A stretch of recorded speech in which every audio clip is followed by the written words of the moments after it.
Assalamualaikum warahmatullahi wabarakatuh. Waalaikumsalam warahmatullahi wabarakatuh. Alhamdulillahirabbil alamin. Rekan-rekan kita, sahabat-sahabati, ikhwan akhwat fillah. Pada pertemuan kali ini kita akan bahas tentang manajemen keuangan Islam. Yang tema yang akan kita ambil tentang preferensi sosial dan evaluasi proyek dalam perspektif ekonomi Islam. Yang secara sederhana kita akan membahas tentang perilaku konsumen ya.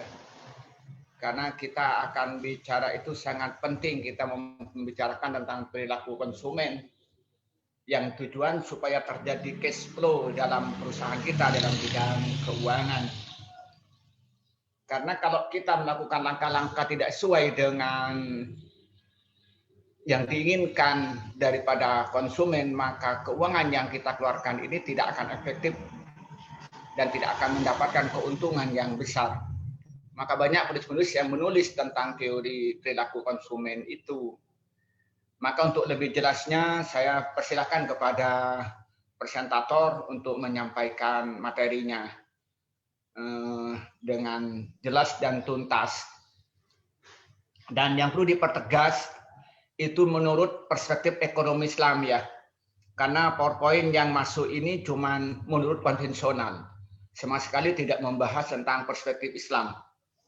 Kita tahu ya tema sentral materi kita ini adalah keuangan ya, manajemen keuangan Islam. Maka setiap pembahasan itu adalah kita menggunakan pendekatan ekonomi Islam. Lebih teknisnya persilakan untuk disampaikan oleh pemakalah dan dibuka mute-nya dan persilakan ditampilkan PowerPoint-nya. Ya, terima kasih. Persilakan siapa yang pertama ini? Saya, Pak. Ya, Feby persilakan dibuka PowerPoint-nya, persilakan. Belum tampil ya, Pak? Ya, sampai pakai apa ini? Pakai laptop pakai atau HP, Pak? Pakai HP ya, agak kesulitan biasanya pakai HP, biasanya tidak bisa nampak utuh. Ya coba saja. Ya, persilakan sebisanya disampaikan.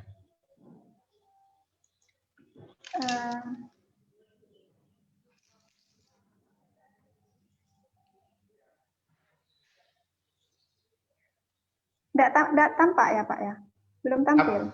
Tampil tapi kecil. Sudah tampil, Mbak. Nanti bisa di Zoom sama masing-masing, Mbak.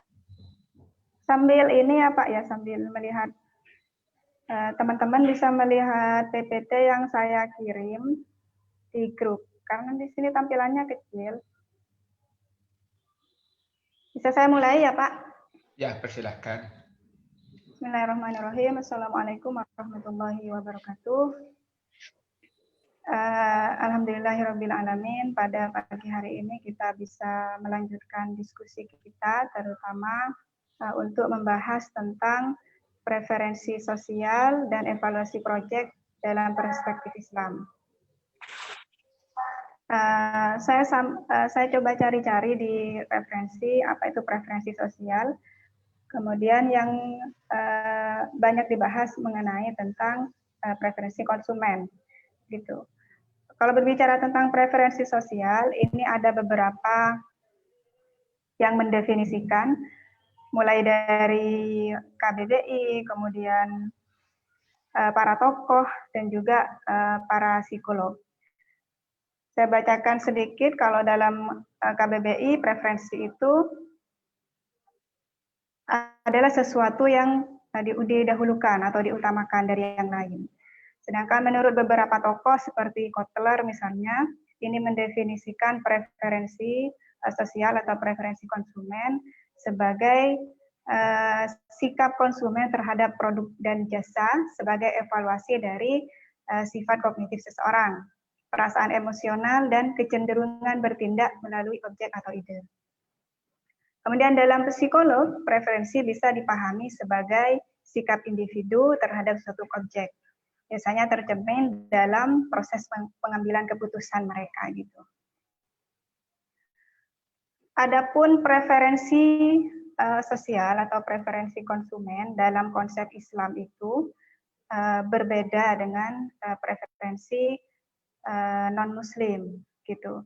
Bedanya terletak pada 3 hal. Yang pertama adalah halal haramnya produk tersebut, kemudian maslahah yang bisa didapatkan dari mengkonsumsi atau memproduksi barang dan jasa.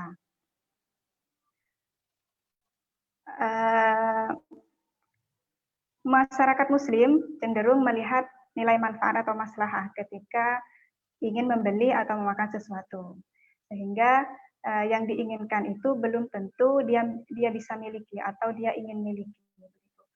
Faktor-faktor yang mempengaruhi perilaku konsumen itu ada beberapa hal secara konvensional.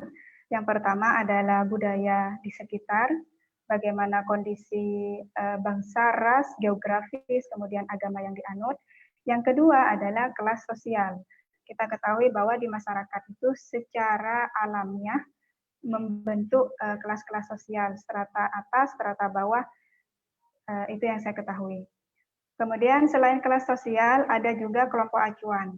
Kelompok acuan ini maksudnya adalah dalam suatu kelompok ada seseorang yang berpengaruh penting dalam pengambilan keputusan konsumen atau preferensi konsumen begitu. Sehingga salah satu orang yang berpengaruh tersebut menjadi patokan dari pengambilan keputusan bagi kelompok tersebut. Yang keempat adalah keluarga. Nah, lingkungan keluarga ini juga berpengaruh penting terhadap perilaku konsumen. Bagaimana apa yang mereka butuhkan, misalnya makanan, pakaian sehari-hari dan lain sebagainya.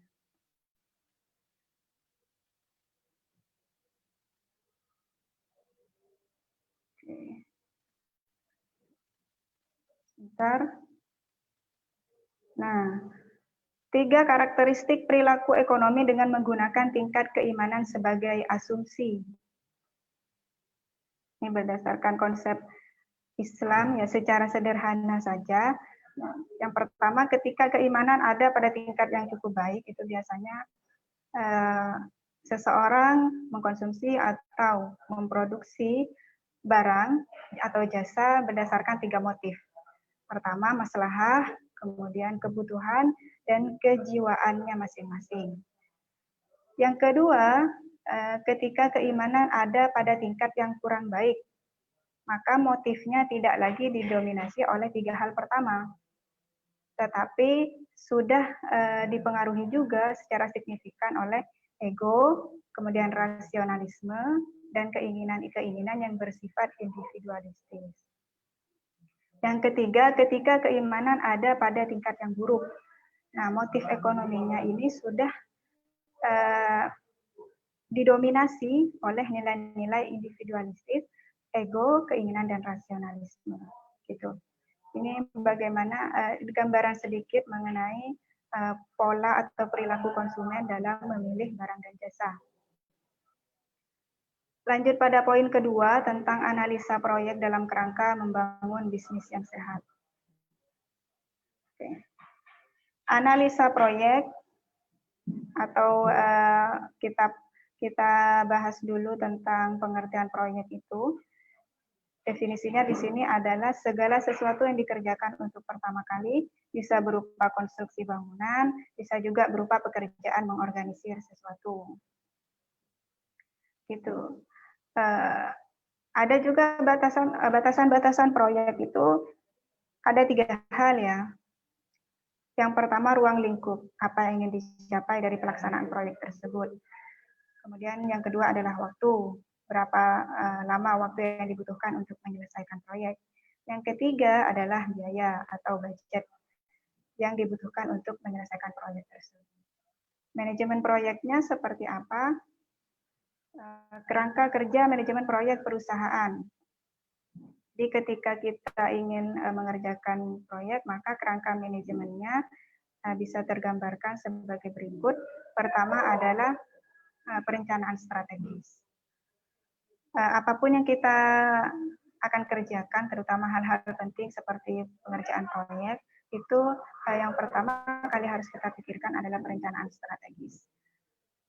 Karena nanti perencanaan strategis ini akan mempengaruhi setiap lini dari apa yang dikerjakan dalam proyek tersebut. Yang kedua adalah perencanaan proyek perusahaan. Jadi setelah ada strategi yang perencanaan strategis, setelah ada perencanaan strategis dilanjutkan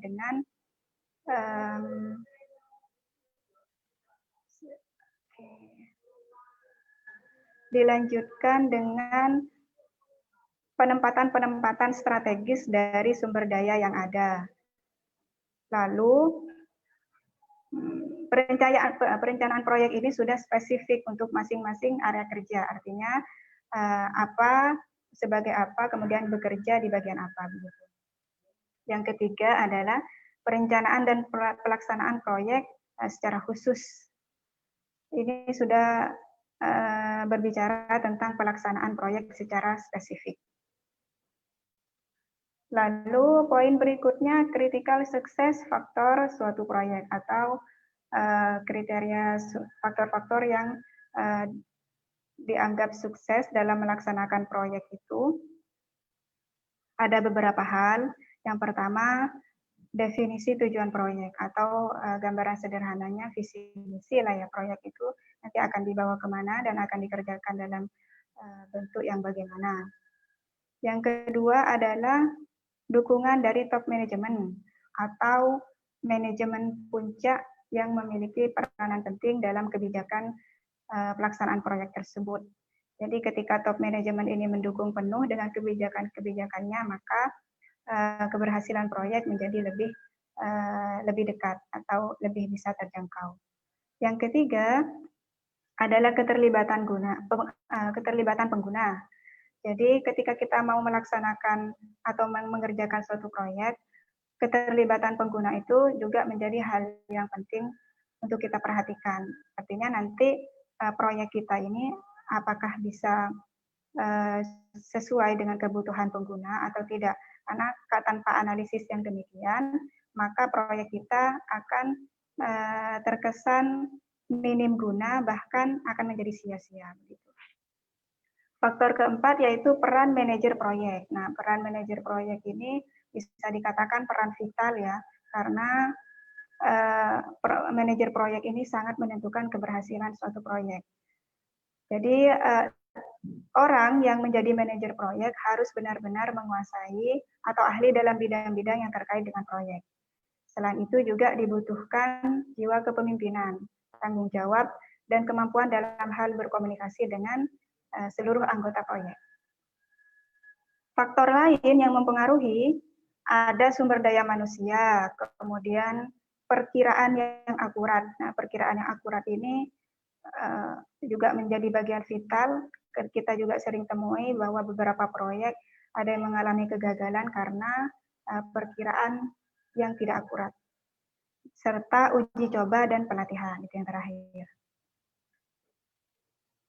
Selanjutnya, ada 7 langkah yang bisa dilakukan untuk sukses dalam mengaitkan antara perencanaan bisnis dengan delivery proyek. Oke,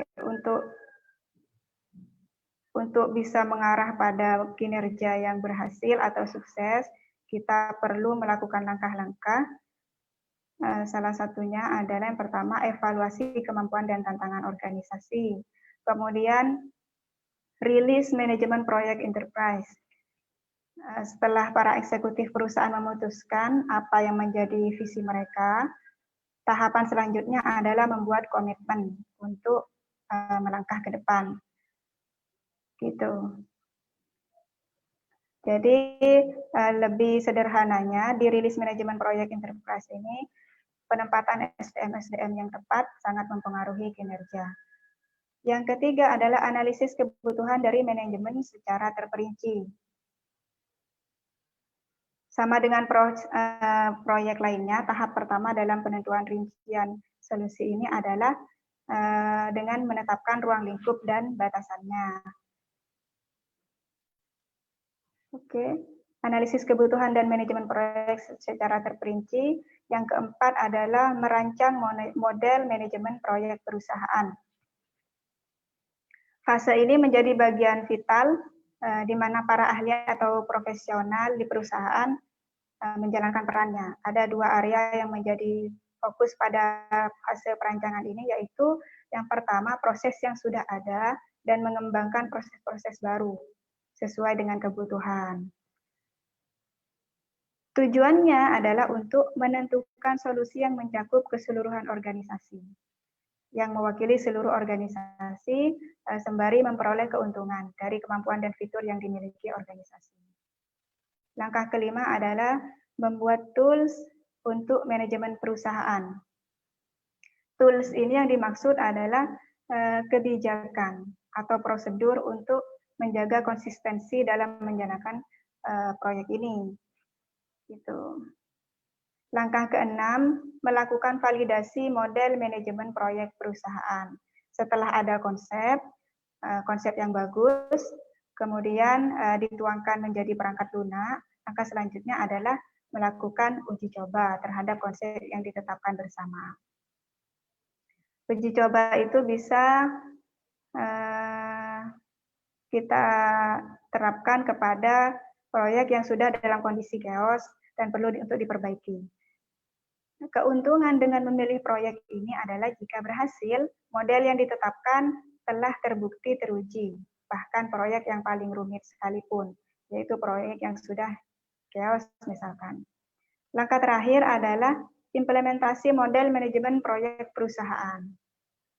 Walaupun sudah mempunyai suatu model kerangka manajemen yang baik, yang telah diuji, kemudian hasilnya memuaskan, bukan berarti tidak ada kendala. Nah, untuk itu diperlukan komitmen dari eksekutif perusahaan dan tentunya komunikasi yang baik untuk semua lini organisasi.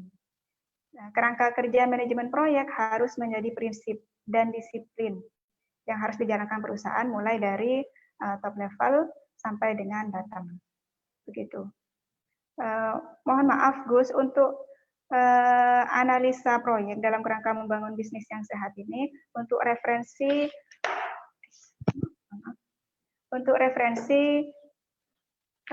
dalam pandangan Islam ini saya masih terbatas Gus. Gitu. Jadi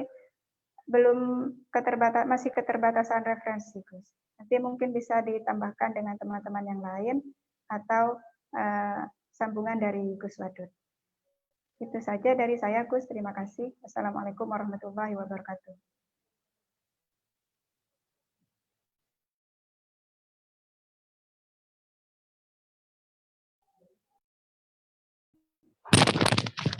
Audionya mati, Gus.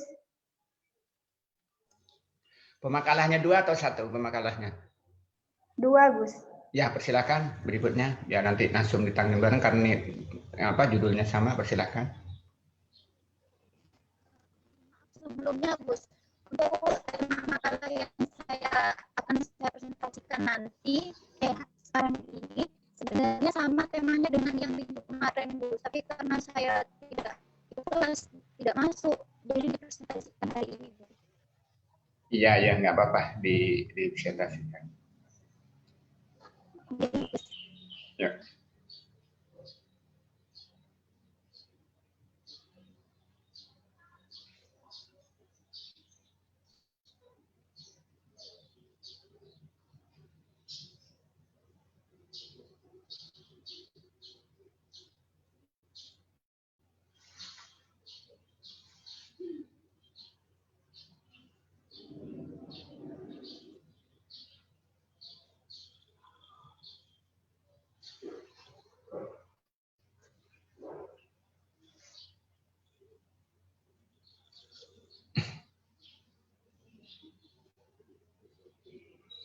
Halo, siapa yang presentasi? Ya, persilakan yang mau presentasi.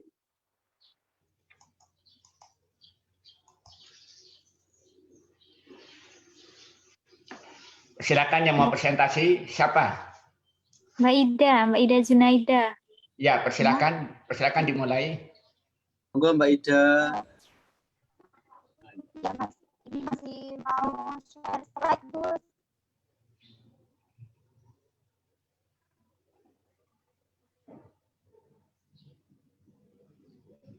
Ya, terima kasih. Sambil nunggu, ya persilakan.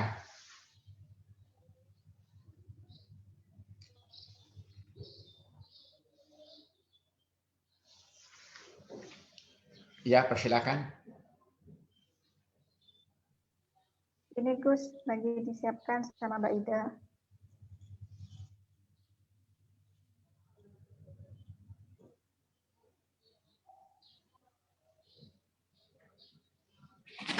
Yang satu judul sama Febri, saya Samyanto, Mbak. Iya, Cak. Pas, oke.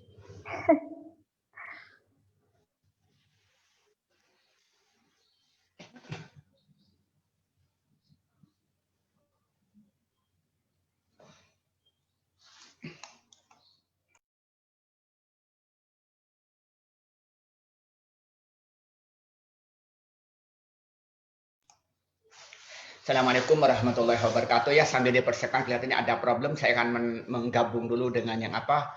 Mbak Faida persilakan dipersiapkan segalanya dulu, dicek semua ya, biar nggak terlama vakum karena waktu saya hanya tinggal 20 menit ini.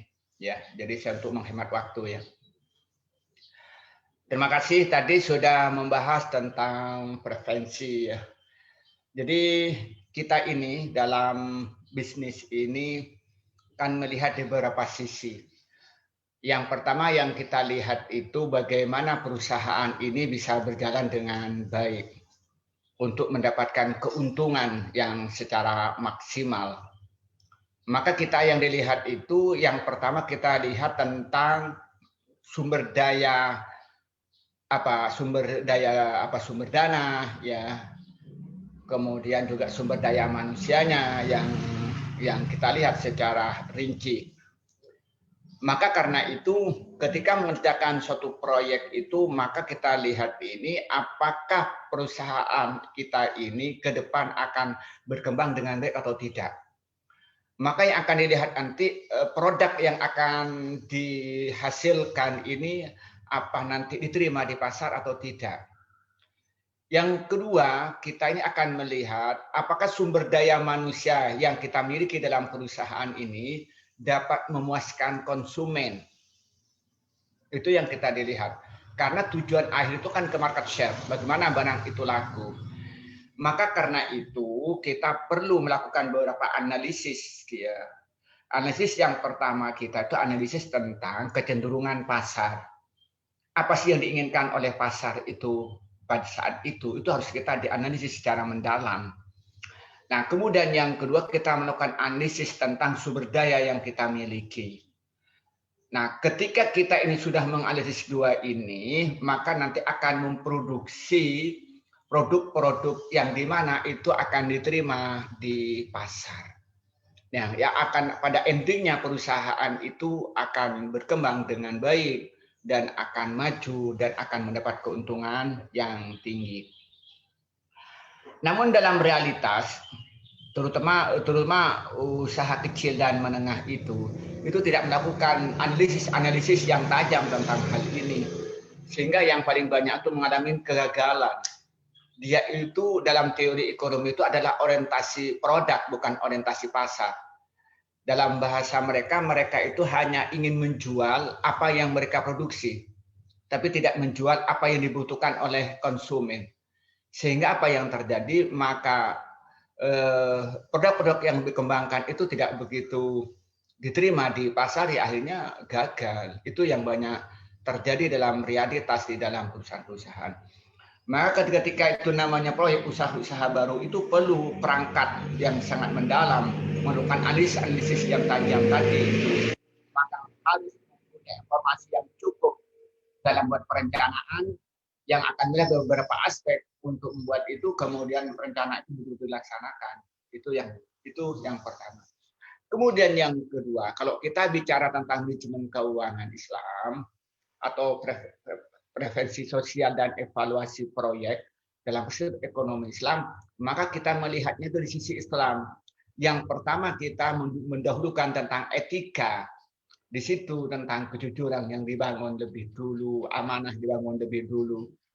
Kemudian yang kedua, transaksi itu tidak bertentangan dengan ajaran Islam, ya tidak bertentangan dengan Al-Quran dan hadis dan ijma dan qiyas yang secara formal itu terinstitusikan di dalam fikih muamalah, dalam jual belinya, kemudian dalam utang piutangnya, dalam akad sewa menyewanya, dalam akad gadainya, dan tidak kalah pentingnya yakni kalau ternyata memproduksi apa makan itu juga terlepas dari fikih atimah, yakni tentang makanan, itu tak lepas dari halal dan haram. Itu mungkin sebagai rangkuman yang disampaikan yang tadi itu agak bermutar-mutar, itu maka untuk itu saya serahkan kepada pemakalah yang kedua. Silahkan dimulai. Ya, silakan Ida Junaidah, silakan.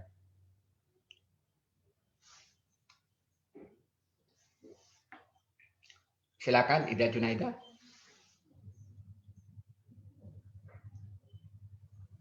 Assalamualaikum warahmatullahi wabarakatuh. Waalaikumsalam. Waalaikumsalam warahmatullahi wabarakatuh.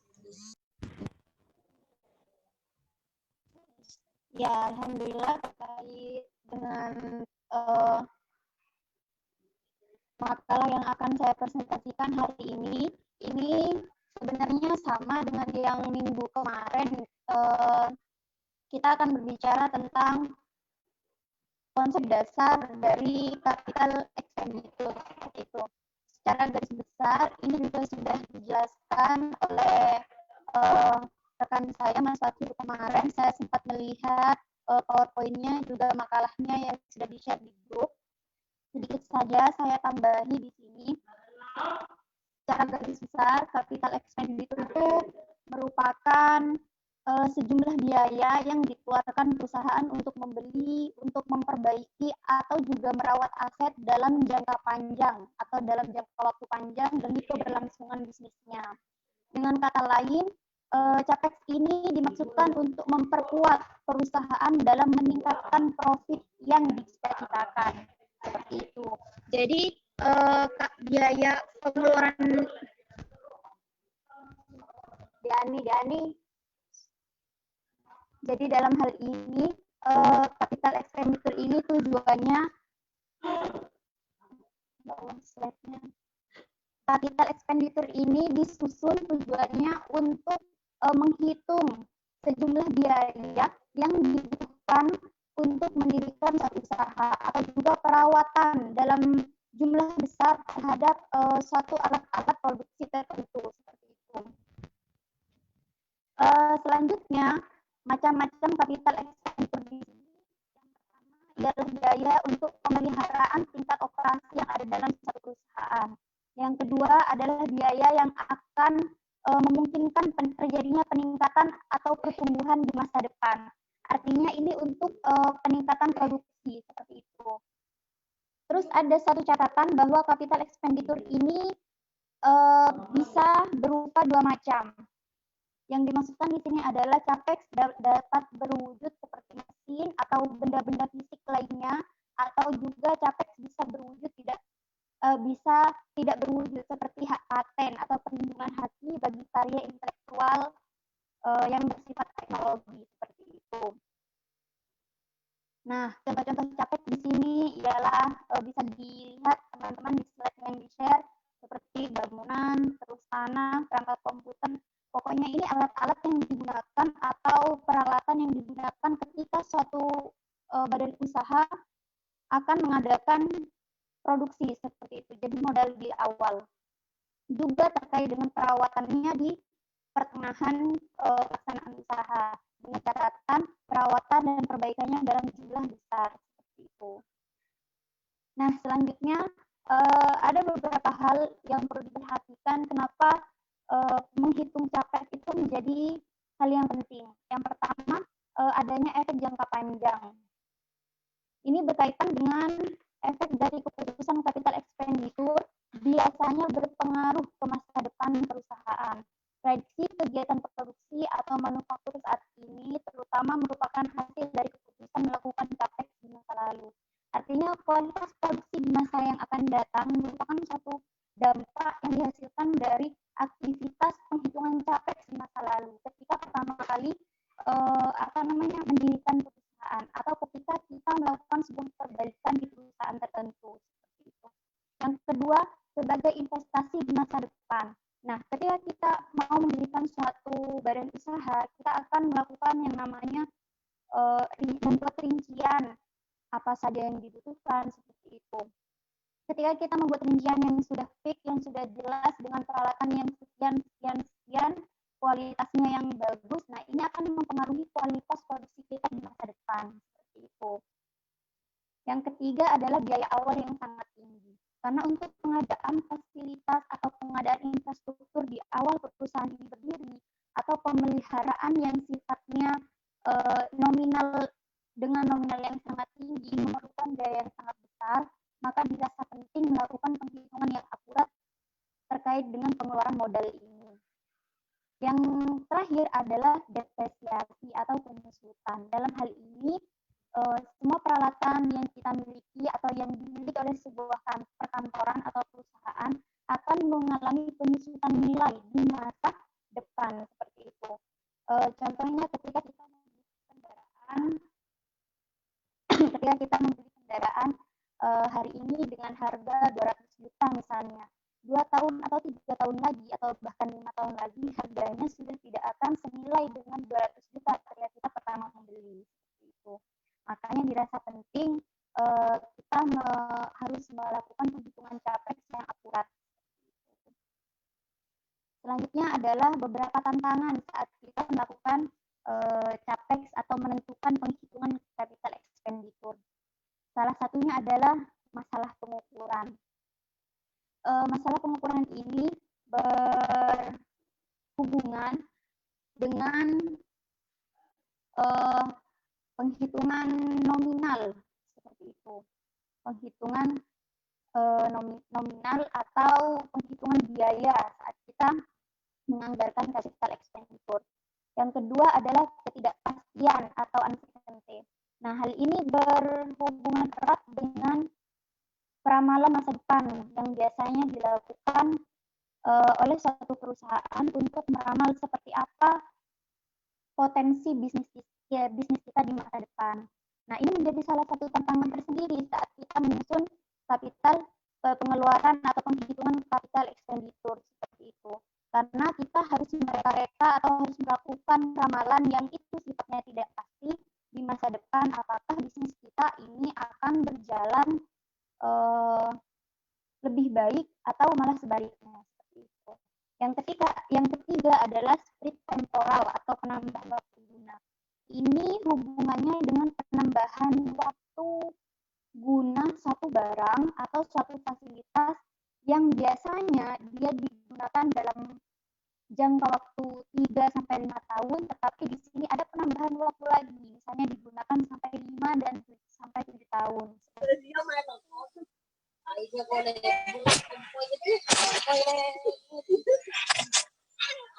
Nah, cara-cara melakukan penghitungan capital expenditure yang efisien. Di sini langkah-langkahnya bisa dilihat di slide oleh teman-teman. Yang pertama adalah menyusun struktur atau membuat struktur sebelum memulai. Artinya kita harus punya list atau perencanaan yang jelas terkait dengan bagaimana penyusunan capital expenditure. Yang kedua adalah pikirkan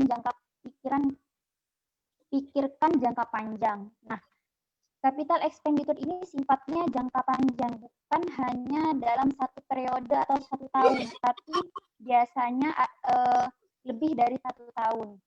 Minimal 3 tahun atau 5 tahun seperti itu. Jadi memang harus dipikirkan apakah suatu barang yang kita beli di masa sekarang akan berfungsi baik masih untuk 3 atau 5 tahun ke depan seperti itu. Terus yang kedua adalah kelola data dengan akurat. Jadi Bapak Ik.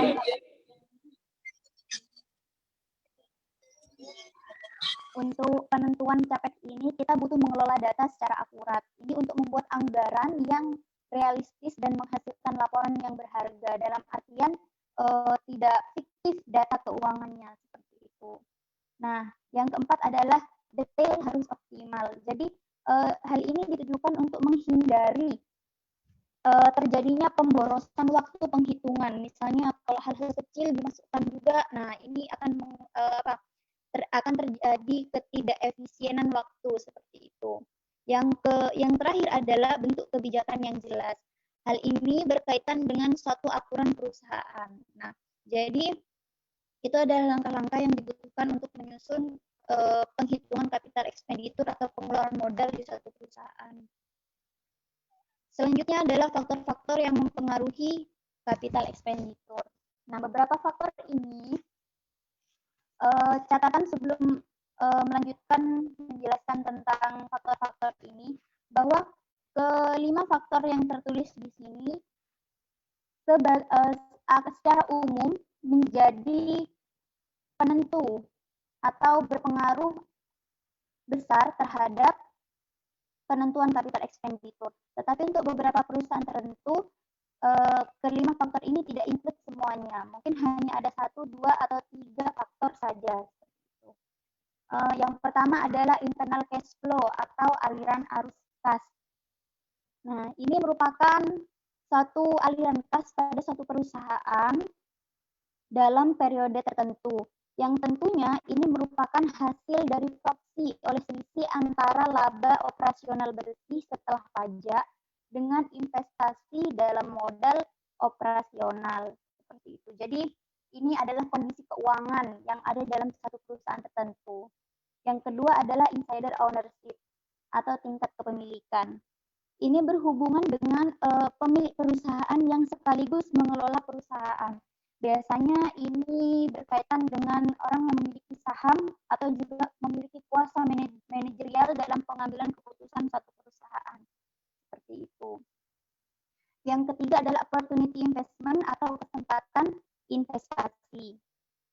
Ini berhubungan dengan kesempatan investasi yang dimiliki oleh pihak luar atau para investor dalam menginvestasikan modalnya dalam satu perusahaan tertentu. Nah, ketika kesempatan investasi ini dimiliki oleh beberapa orang di luar perusahaan, maka perusahaan juga perlu memikirkan bagaimana cara mengcover atau mempertimbangkan kapital ekspenditur atau biaya pengeluaran modal untuk kelanjutan usahanya.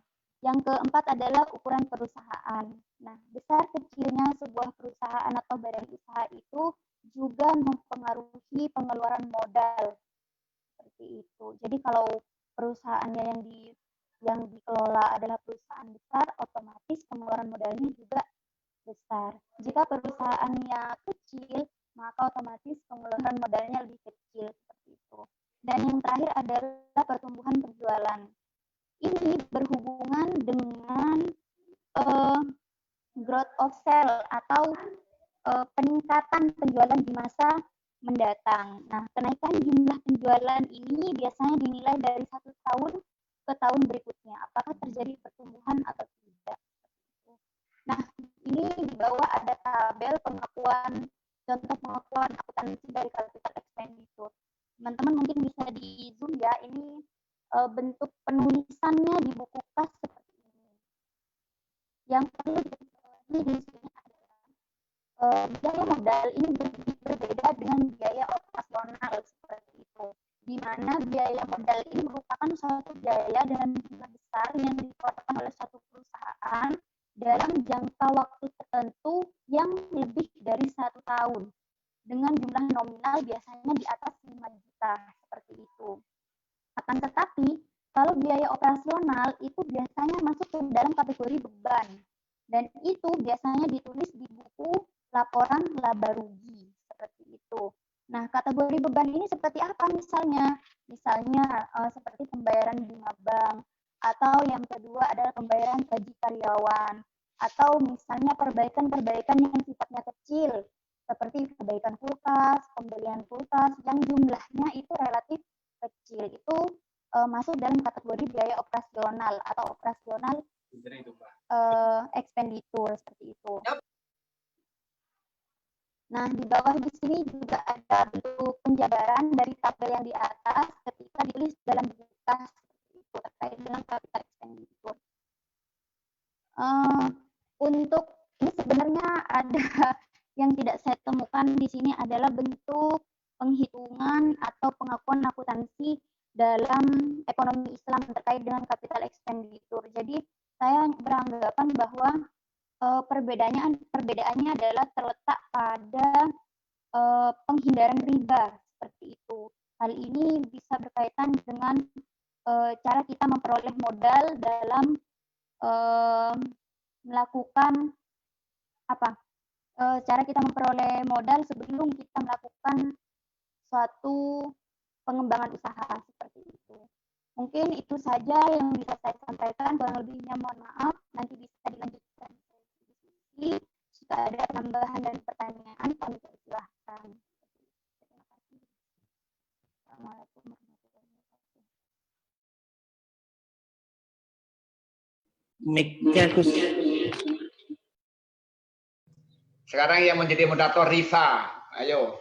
Gantian. Biasanya Bu Suni terus. Sekali-sekali Rifa. Ayo jadi moderator. Sistem tunjuk ya, Gus. Sistem tunjuk ya. Ya, kalau nggak ada yang mau jadi moderator. Ayo Rifa jadi moderator. Nggak ada respon. Sofiatun kelihatannya nggak ada respon ini, mungkin nggak kedengaran. Sofiatun jadi moderator, persilakan Sof. Jadi moderator, Sofiatun, persilakan. Mengatur, ya persilakan Sof, persilakan jadi moderator. Mungkin dari teman-teman yang lain, dari penjelasan dari Mbak Ida, apa Mbak Febi, apa kurang jelas, apa kurang paham, mungkin bisa ditanyakan. Dari materi yang telah dijelaskan mungkin.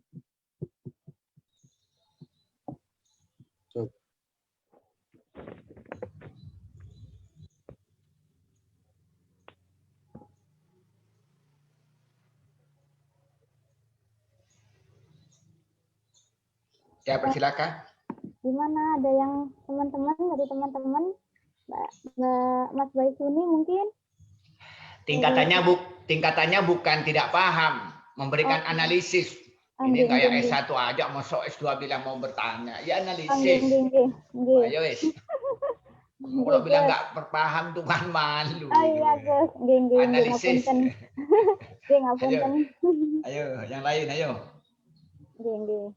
Mungkin ada yang perlu ditanyakan dari Mbak Wulan mungkin. Analisis, Mbak. Iya. Tambahan analisis, Mbak. Monggo mungkin mau menambahi. Bismillahirrahmanirrahim. Assalamualaikum warahmatullahi wabarakatuh. Waalaikumsalam warahmatullahi wabarakatuh. Boleh ke Mbak Ida, boleh ke Mbak Febi, atau boleh ke teman-teman ya. Ini kaitannya dengan tadi yang disampaikan Mbak Febi tadi. Sebentar. Evaluasi proyek dalam perspektif Islam, gitu. Itu dengan keadaan sekarang ya, sepertinya ada beberapa yang kontroversi dalam pandangan Islam terkait dengan yang disampaikan Gus Watu tadi kan, kalau evaluasi proyek dalam perspektif Islam itu tidak harus sesuai dengan Al-Quran, hadis, ijma, dan qiyas. Ini kalau kita melihat keadaan sekarang itu, evaluasi proyek itu kalau misalkan pengusaha biasanya pinjam modal itu kan masih melibatkan suku bunga gitu, Gus. Jadi ada beberapa yang kontroversi dalam pandangan Islam tentang evaluasi proyek dalam keharaman suku bunga. Itu bagaimana? Mungkin itu saja. Itu saja Mbak Sofi.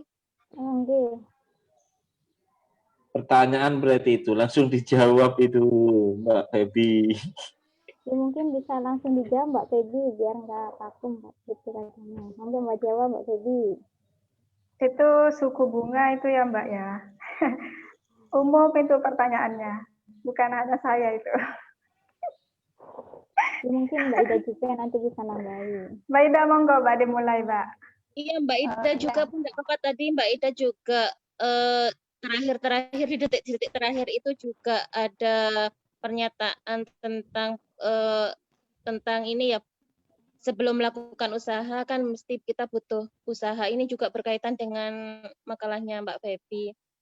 Saya juga ingin tahu itu karena di apa namanya ketika kita melakukan usaha jika tidak ada modal pun insya Allah tidak akan berjalan.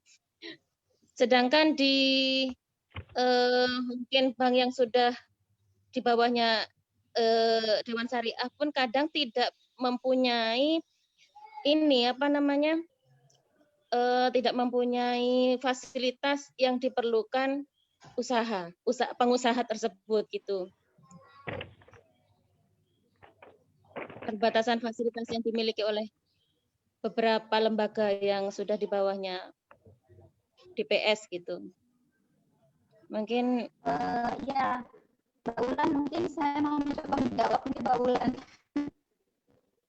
Ini sebenarnya dari satu dilema tertentu ya bagi seorang pelaku bisnis yang suaranya putus-putus.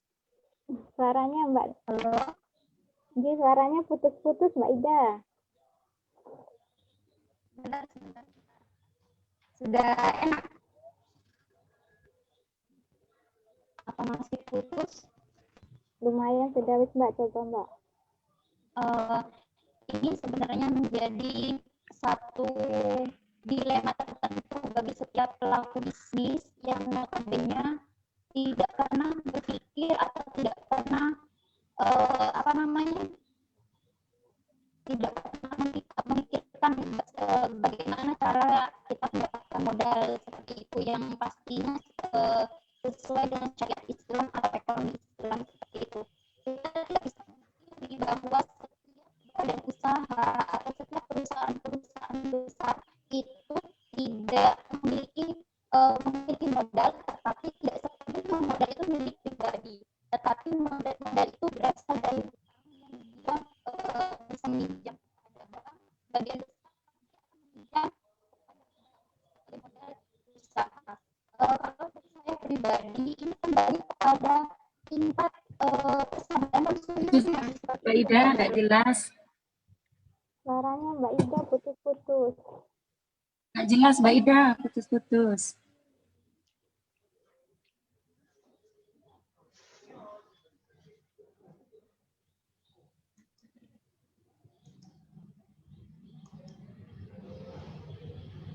Nggak ada suaranya Mbak Ida.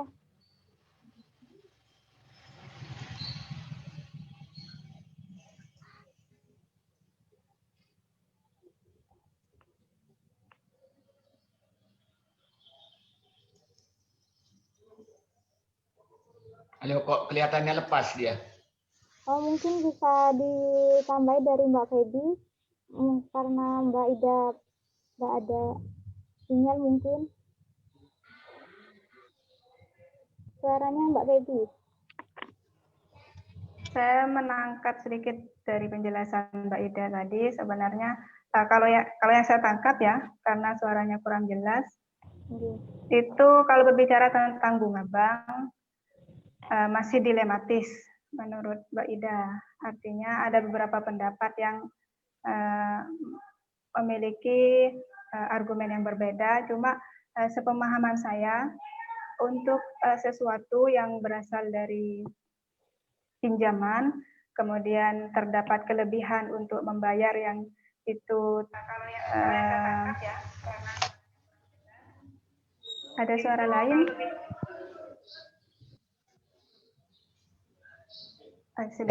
Ya, persilakan. Ya Gus. Untuk sesuatu yang bersifat pinjaman, kemudian ketika membayar ada kelebihan yang bersifat tetap ditetapkan tanpa adanya persetujuan, maksudnya tanpa adanya musyawarah, kemudian itu sudah ditetapkan termasuk dalam hukum riba. Cuma dalam pendapat lain, saya juga membaca bahwa selama penggunaan pinjaman itu tidak bersifat konsumtif, artinya lebih cenderung kepada kegiatan-kegiatan sosial.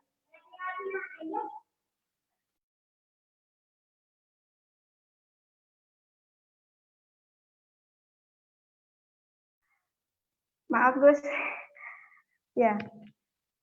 Jika penggunaan uang itu lebih cenderung kepada penggunaan kegiatan-kegiatan sosial, itu diperkenankan, asal tidak mengarah kepada konsumsi atau sesuatu yang bersifat konsumtif begitu.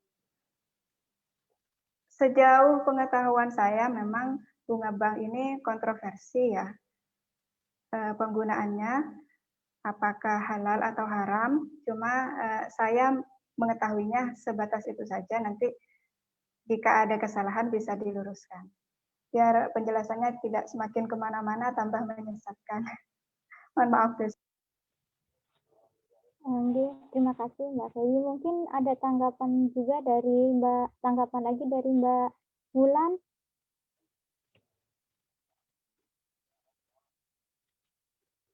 Bagaimana Mbak Wulan? Memang masalah ini memang tidak banyak orang itu tidak banyak mempermasalahkan masalah ini, tapi menurut saya ini masalah yang harus difokuskan yang lebih utama gitu. Bagaimana sih hukumnya kalau seperti itu? Nanti mungkin langsung bisa menanyakan ke Gus Wadud aja, karena beberapa jawaban mesti tidak memuaskan gitu. Monggo mungkin nanti Gus Wadud bisa meluruskan dari pertanyaan saya, karena saya awam Gus. Matur nuwun.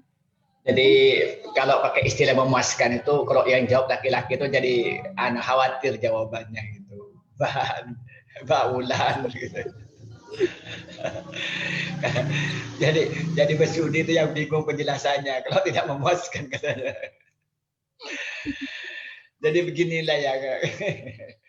Di dalam bicara ekonomi ini kan ada tingkatan ideal, ada tingkatan realitas ya. Ketika kita itu bicara di kampus, mungkin yang banyak ideal-ideal ya.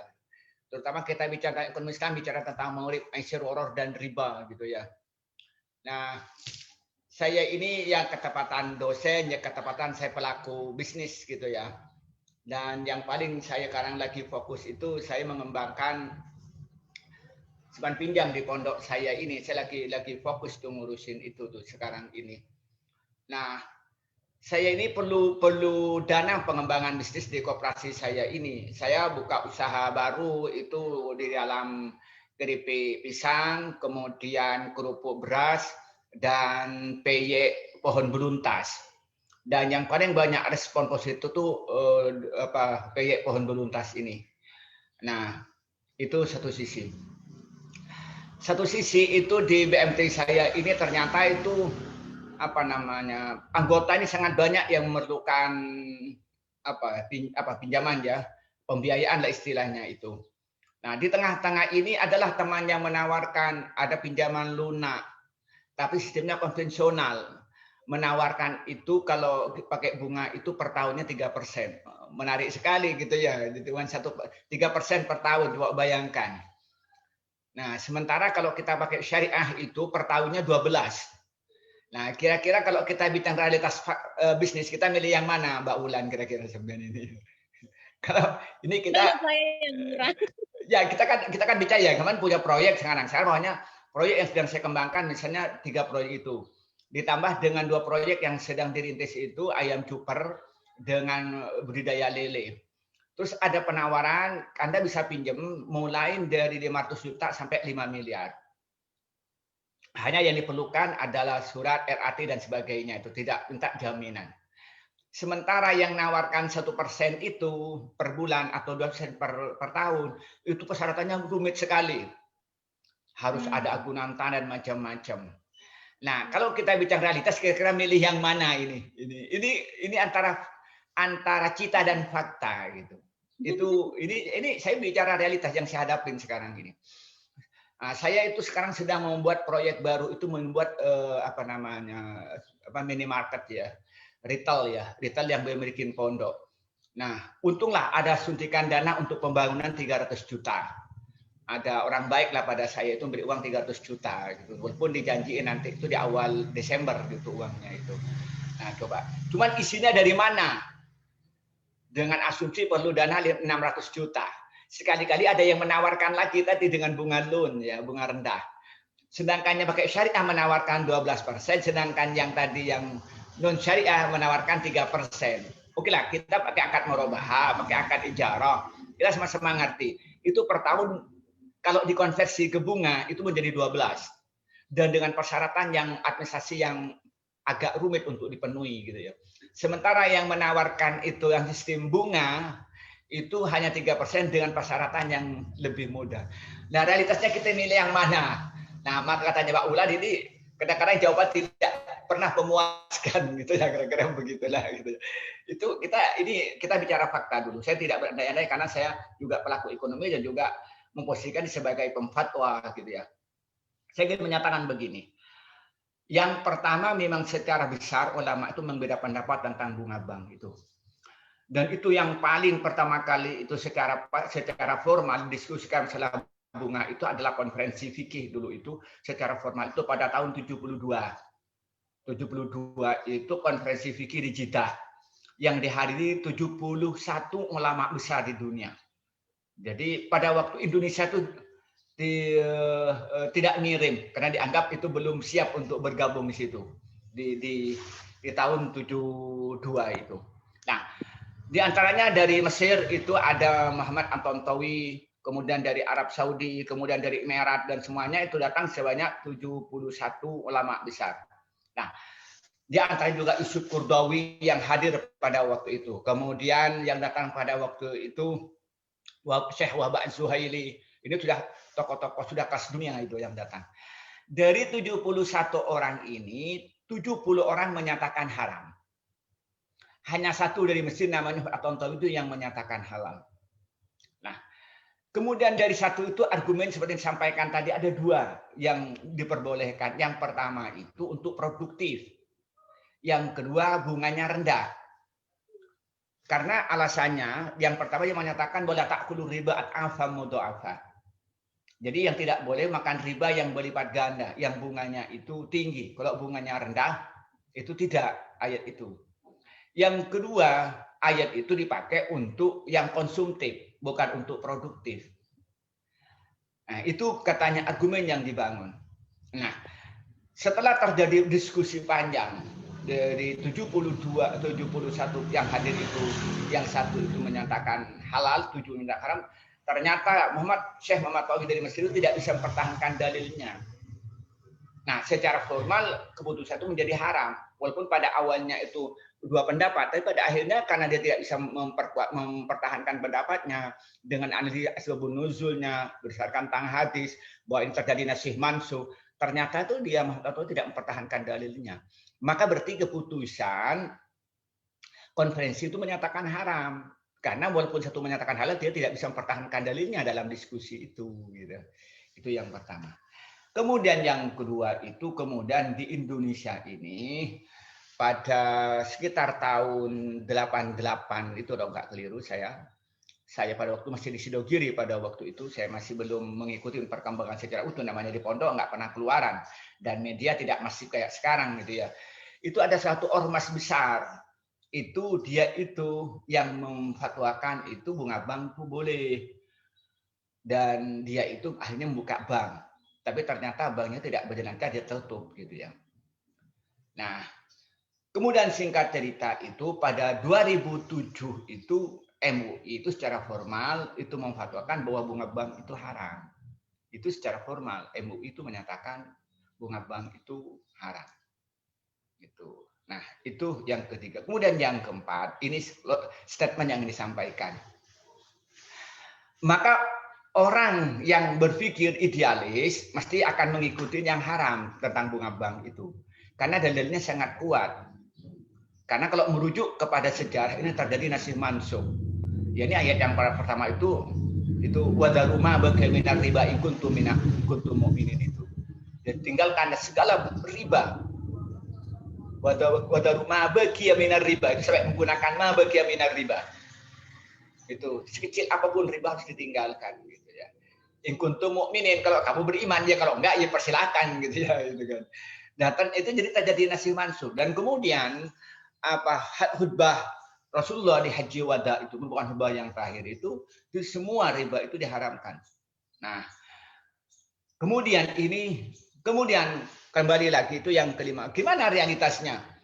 Ya, karena memang realitas ini kita ini ketika menggunakan sistem syariah itu yang pertama adalah rumit persyaratannya yang untuk dipenuhi. Yang kedua, memang kalau dikonversi kepada konvensional itu memang mahal.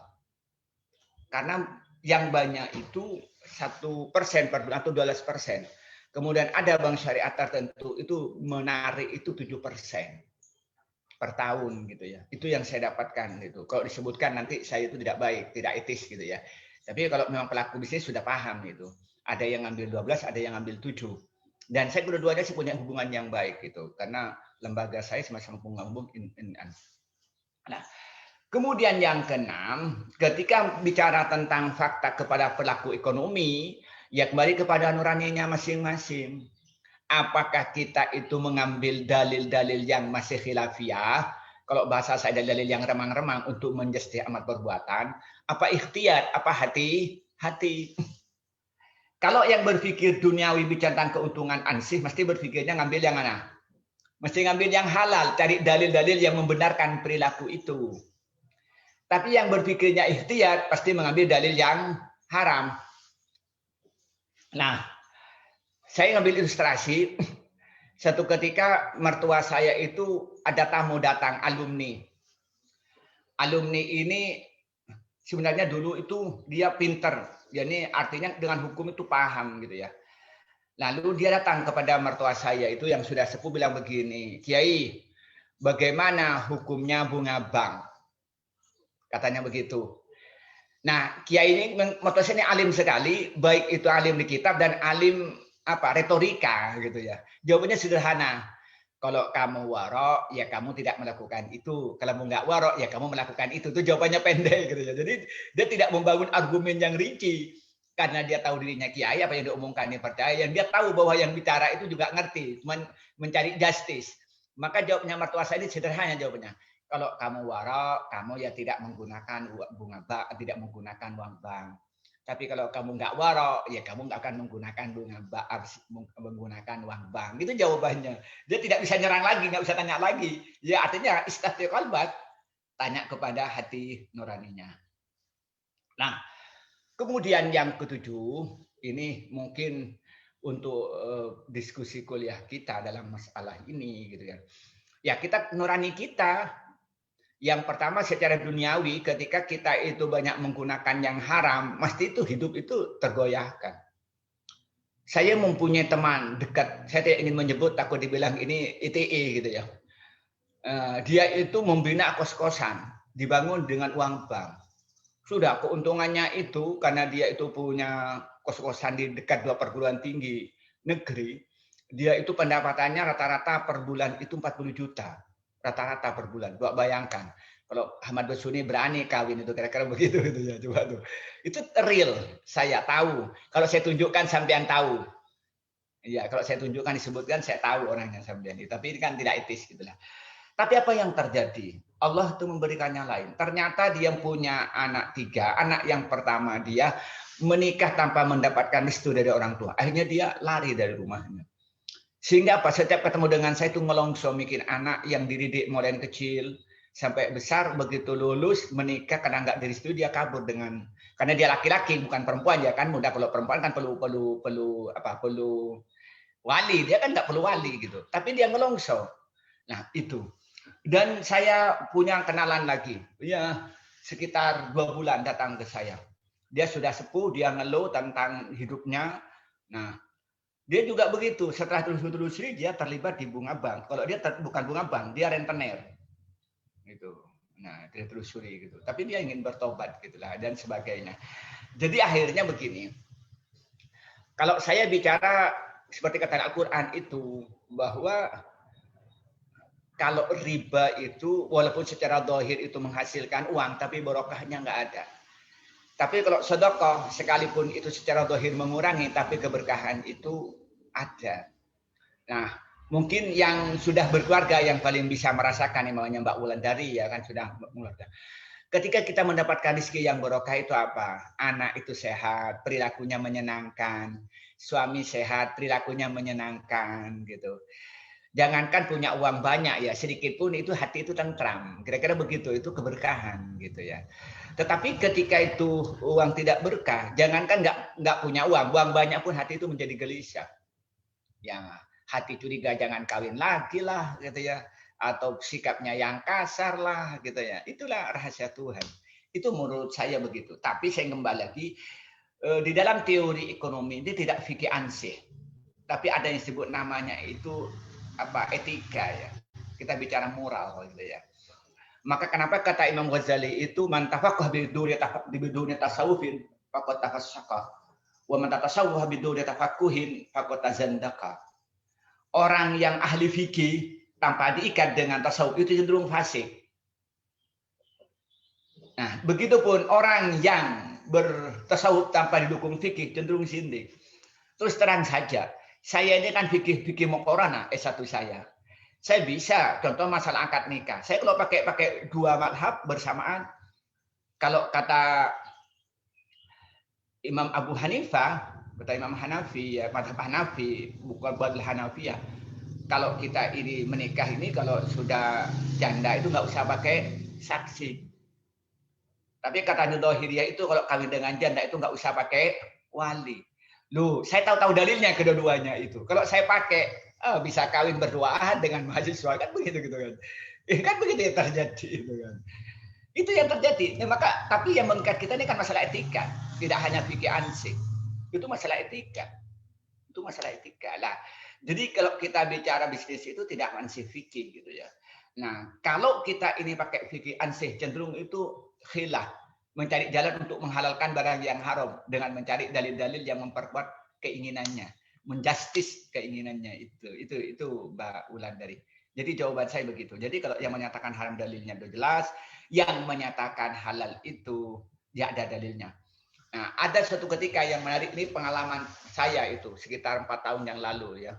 Saya diundang di sebuah bank swasta, bank milik negara yang besar. Nah, dalam acara di halal bihalal, tapi halal bihalal dikemas dialog. Nah, ada pertanyaan yang saya tuh bingung penjelasannya. Tanya begini, Pak Ustadz, bagaimana hukumnya bunga bank? Kira-kira Mbak Ulan mau jawab apa kira-kira ini? Keundangan di sebuah bank konvensional, bank besar, saya posisinya sebagai penceramah, lalu karyawannya tanya kayak itu, kira-kira apa jawabannya sambil? Ya pasti jawabannya saya itu, ya kira-kira udah jawabannya sambil itu. Nah, ya, saya jawabannya jadi 2, ulama khilaf. Itu jawabannya saya. Ada yang menghalalkan, ada yang menyatakan haram. Lalu dia ngejar lagi, menurut Pak Ustadz bagaimana? Ya, soal pilihan itu kan hati nurani masing-masing. Kadang-kadang tidak perlu kita bicarakan di publik, saya bilang. Gitu kan. Sama dengan istri itu. Beda dengan yang dirasakan dan yang diucapkan di umum, saya bilang begitu. Jadi tidak perlu diskusikan di luar, kadang-kadang cukup diskusikan dengan istrinya, saya bilang. Nah, singkat cerita dia ngerti isyarat saya, lalu dia itu datang ke saya dengan suaminya cerita panjang lebar. Jadi dia akhirnya ya persilakan, ini hukum yang kuat, ini dalil yang kuat. Kembali kepada nurani hatinya sampean. Pada akhirnya dia keluar dari karyawan itu, gitu. Itu dia bahasa dia itu seakan memilih pekerjaan yang lebih menenteramkan hati saya. Nah, ini kan kembali kepada nuraninya masing-masing. Kira-kira begitu Mbak Ulan. Itu jawabannya agak panjang gitu ya. Apa barangkali ada komentar balik, persilakan Mbak Ulan. Sampun Ustaz. Bingung juga. Loh iya, kalau sudah bicara tentang realitas kita tidak sederhana di dunia kampus. Karena saya walaupun dosen juga pelaku bisnis gitu, jadi paham realitas itu. Nah, kadang-kadang itu begitulah. Maka kenapa kata Rasulullah itu bahwa tajidun sadukul amin itu nanti di akhir bersama para nabi, para rasul dan siddiq wasyuhada wassalihin. Karena menjadi sadukul amin itu jadi pedagang tidak mudah. Tapi kalau ceramah mudah, tapi kalau sudah jadi pelaku itu tidak mudah. Itu yang saya alami gitu kan. Jadi kadang-kadang antara nurani dengan realitasnya kadang-kadang selalu bertarung tanpa henti gitu. Itu yang saya alami di Lumajang ini, karena saya juga pelaku bisnis gitu ya. Jadi paham realitas dengan dunia bisnis itu, mulai yang amanah dan tidak amanah gitu saya tahu gitu ya. Nah, saya sudah menyatakan begini, di zaman akhir ini sulit membedakan antara orang yang baik dan pura-pura baik, gitu kan. Nah, kira-kira begitu Mbak Ulan. Kadang-kadang dengan suaminya begitu, ini suami ini betul-betul setia atau pura-pura setia. Kadang-kadang kita bingung juga menilainya, gitu ya. Kira-kira begitu itu kan. Itulah zaman akhir. Tapi saya doakanlah semoga betul-betul setia, gitu ya, lahir batin. Ya, ya.